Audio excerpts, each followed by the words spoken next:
The turn of the calendar today, Black History Month begins.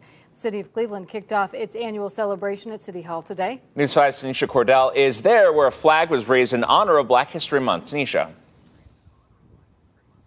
That's right, guys. Right under the American flag here at City Hall is the Pan-African flag. It was raised earlier today. City officials all saying this is one way of honoring the past and the present.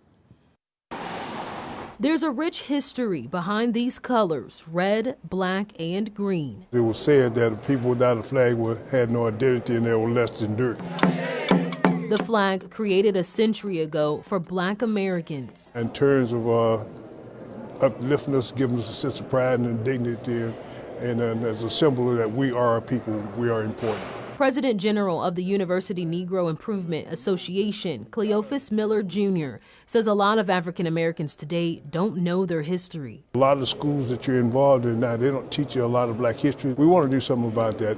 Keep kids, they're our future, and they need to know where they came from in order to know where they're going. And it starts today, the beginning of Black History Month, as the Pan-African flag blows in the wind above Cleveland City Hall. Everybody look up. Everybody look up. It's the start of a month-long celebration of Black leadership and innovation, something Miller says should be celebrated by everyone, every day. This is a unity effort we're doing here. We're trying to bring all our people back together.